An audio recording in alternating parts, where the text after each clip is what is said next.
کے اس موقع پر بعض بے دین طبقے کو غریب کی جھوپڑی بڑی یاد آتی ہے، غریب کی بیٹھی ہوئی بیٹی بڑی یاد آتی ہے۔ حج کا سیزن آ جائے یا رمضان میں مسلمان عمرہ کرنے کے لیے نکل پڑے تو بے دین طبقہ جو کہنے کو تو مسلمان ہے، اس کو غریب یاد آئیں گے، اس کو یتیم یاد آئیں گے، اس کو بیوہ یاد آئیں گے، اور وہ آواز لگائیں گے کہ حج کرنے سے بہتر ہے کہ کسی یتیم بچی کے ہاتھ پیلے کروا دو، عمرہ کرنے سے بہتر ہے اپنے پڑوسی کے گھر میں کھانا پہنچا دو، 50,000 روپے کا بکرا ذبح کر رہے، اس سے بہتر ہے کہ 50,000 کا راشن کسی گھر کے غریب گھر کے اندر پہنچا دو۔ ان کو بڑا یاد آئے گا یہ۔ اصل میں ان کی دشمنی اسلام سے ہے، ان کو قربانی اس لیے چبھتی ہے کہ مسلمان کر رہا ہے، اس کو عمرہ اس لیے چبھتا ہے کہ مسلمان کر رہا ہے، اس کو حج اس لیے چبھتا ہے کہ مسلمان کر رہا ہے۔ ان کو دیوالی کا کوئی غم نہیں، دیوالی پہ جتنے مرضی خرچے ہو جائیں، یہ بے دین قوتیں کبھی اپنی زبان سے ایک لفظ نکالیں گی۔ کرسمس کے موقع پر یہ کبھی نہیں روئیں گے، یہ کبھی نہیں پیٹیں گے کہ یہ کیا ہو رہا ہے، اتنے پیسے ضائع ہو رہے ہیں۔ یہ بسنت کے موقع پہ نہیں پیٹیں گے، اتنی گردنیں کٹ رہی ہیں، اتنے پیسے ہواؤں میں اڑ رہے ہیں، گڈی گڈے کے نام پہ کیا کچھ فضولیات ہو رہی ہے، فضول خرچی ہو رہی ہے۔ نہ ان کو غریب یاد آئے گا، نہ ان کو یتیم یاد آئیں گے، نہ ان کو بیوہ یاد آئے گی، نہ ان کو فقیر یاد آئیں گے، نہ ان کی جھوپڑیاں یاد آئیں گی، نہ انہیں غریبوں کے بھوکے پیٹ یاد آئیں گے، کیونکہ مقابلہ اسلام سے نہیں ہے۔ یہ اسلام دشمن ہے، یہ اسلام دشمن قوتیں ہیں جو اسلام کے ہر موقع پر، مال خرچ کرنے کے موقع پر ان کے پیٹ میں مروڑ اٹھتا ہے، وہ اسلام دشمنی کا مروڑ ہے۔ وگرنہ یہ کرسمس کے موقع پہ، یہ بسنت کے موقع پہ، یہ دیوالی ہولی کے موقع پر بھی چیز ہے، اس وقت بھی روئیں،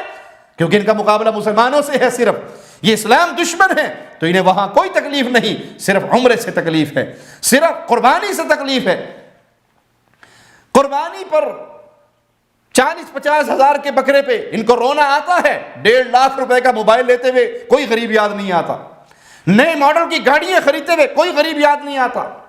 بڑی بڑی کوٹھیاں بناتے ہوئے کوئی غریب یاد نہیں آتا، کیونکہ ان کی دشمنی صرف اسلام سے ہے۔ تو ہر وہ موقع جہاں پر اسلام کے شعائر کو زندہ کیا جائے گا، ان بے دین قوتوں کو پیٹ میں مروڑ اٹھے گا، کیونکہ یہ اسلام دشمن ہے، اس لیے ان کو اسلام کی ہر چیز بری لگتی ہے۔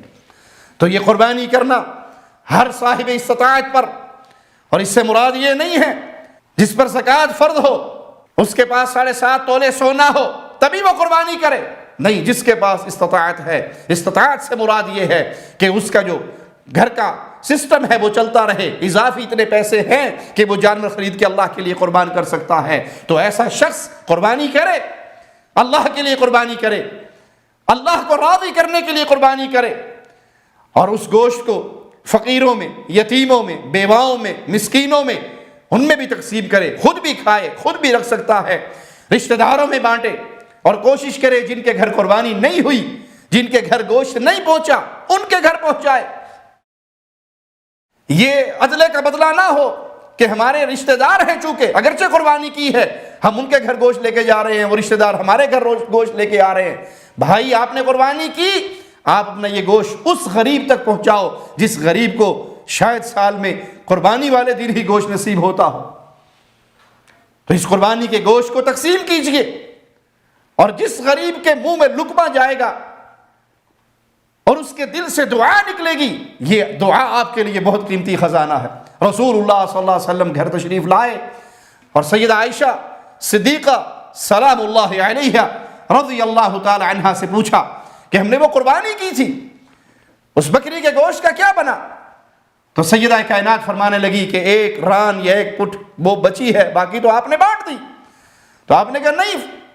عائشہ، نہیں،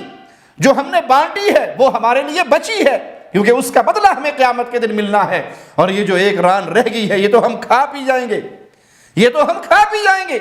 ہمارے لیے تو وہی ہوگی جو قیامت کے دن ہمارے نامہ اعمال میں ہوگی۔ تو آپ جتنا گوشت بانٹیں گے اتنا ہی ثواب آپ کے نامہ اعمال میں ہوگا۔ اللہ سے دعا ہے اللہ ہمیں دین حنیف پہ قائم رکھے، اس توحید کے پیغام کو ہر حال میں پھیلانے والا بنائے، زندہ رکھے تو ایمان کے بہترین حال میں رکھے، موت دے تو اس حالت میں دے اللہ ہم سے راضی ہو، ہم اپنے اللہ سے راضی ہوں۔ اقول قولی ھذا واستغفر اللہ لی ولکم ولسائر المسلمین فاستغفروہ انہ هو الغفور الرحیم.